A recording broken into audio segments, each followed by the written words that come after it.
It's an area known as the Bennington Triangle, a place where, between 1945 and 1950, at least 5 people walked into the woods and were never seen again.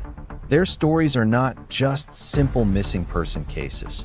They are chilling tales that defy all logical explanation, leaving behind a legacy of unanswered questions. What happened to them?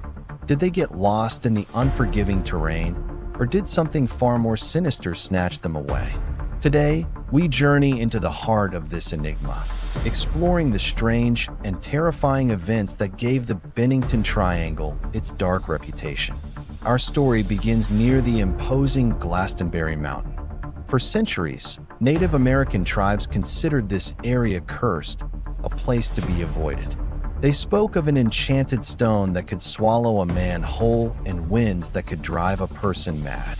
Early settlers, too, reported strange lights in the sky, eerie sounds echoing through the valleys, and unsettling feelings of being watched. But it wasn't until the mid-20th century that the mountain's sinister nature truly revealed itself to the modern world. The first disappearance in this bizarre string of events was that of 74-year-old Midday Rivers on November 12, 1945. Rivers was an experienced hunter and woodsman who knew the area like the back of his hand. He was leading a group of 4 other hunters up the slopes of Glastonbury Mountain.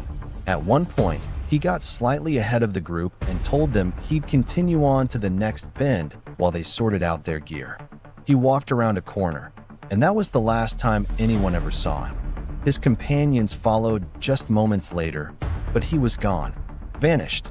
A massive search party was organized, combing the area for days.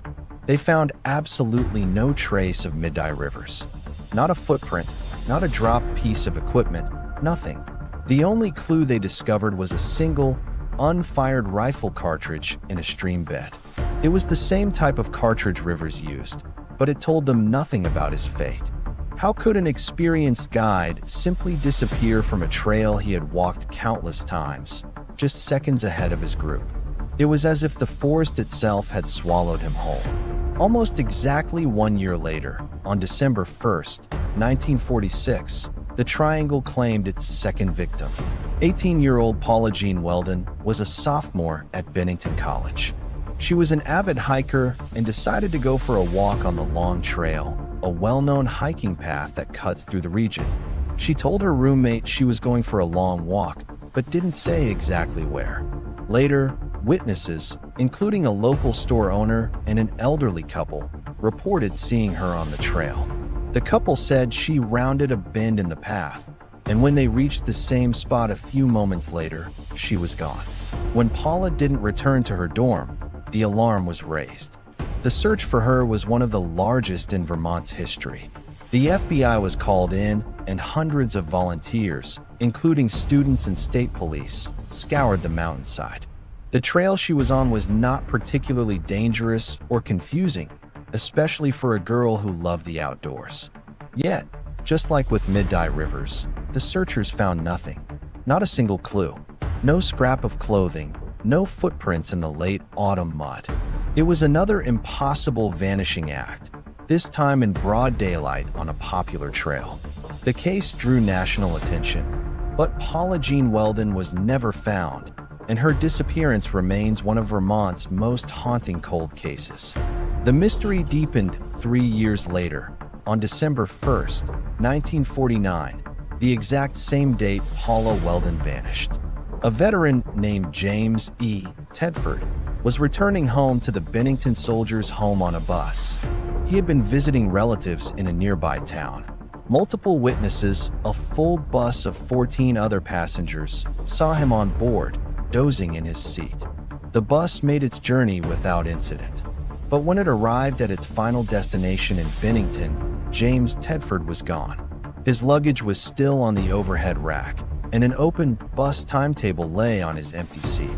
He had vanished from a moving bus, surrounded by other people. The driver and passengers were baffled. No one had seen him get off. The bus had made no unscheduled stops where he could have slipped away. Tedford, a man who seemingly disappeared into thin air from a moving vehicle, was never seen again. His case is perhaps the most perplexing of them all. How do you explain a man vanishing from a crowded, enclosed space? Was there a connection to the other disappearances? It's a detail that sends shivers down your spine. Less than a year later, in October 1950, the triangle struck again. This time, the victim was an 8-year-old boy named Paul Jepson. Paul was with his mother in their family truck near the local dump. His mother left him playing happily near the vehicle while she was occupied feeding their pigs for about an hour. When she returned, Paul was gone. He was wearing a bright red jacket, which should have made him easy to spot against the autumn landscape.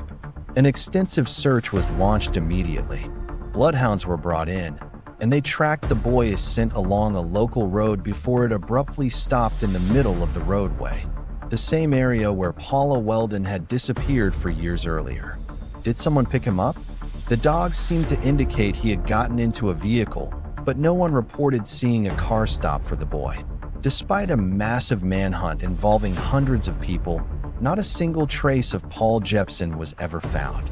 His bright red jacket, which should have been a beacon, was never recovered. The forest had claimed another soul. Just 16 days after little Paul Jepson vanished, the final and perhaps strangest disappearance occurred. On October 28, 1950, 53-year-old Frida Langer set out on a hike with her cousin near the Somerset Reservoir. During the hike, she slipped and fell into a stream, getting her clothes wet. She told her cousin she was going to walk back to their campsite to change, a short trip of less than half a mile.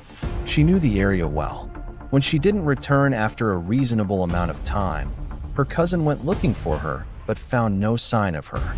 Another massive search was launched, this time involving airplanes, helicopters, and over 300 searchers. For weeks, they combed the area but found nothing. The search was eventually called off as winter set in. But then, 7 months later, in May 1951, Frida Langer's body was found. It was discovered in an open field near the Somerset Reservoir, an area that had been searched exhaustively and repeatedly the previous fall. The location was out in the open, not hidden from unsuspecting victims. This could explain how people vanished without a trace, but it doesn't account for James Tedford disappearing from a moving bus, or why Frida Langer's body appeared months later in a heavily searched area. Others point to the harsh and unpredictable nature of the Vermont wilderness.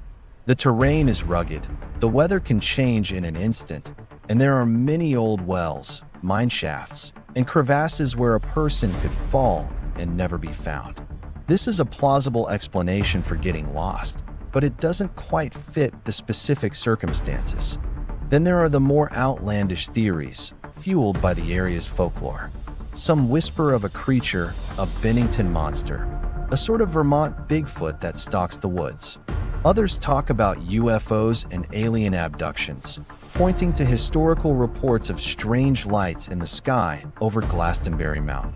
Could these individuals have been taken by something not of this world? Or perhaps there's a stranger, more paranormal explanation, a time warp, a portal to another dimension hidden in the folds of the mountain, a place where the laws of physics as we know them don't apply. After 1950, the strange cluster of disappearances stopped as suddenly as it began. The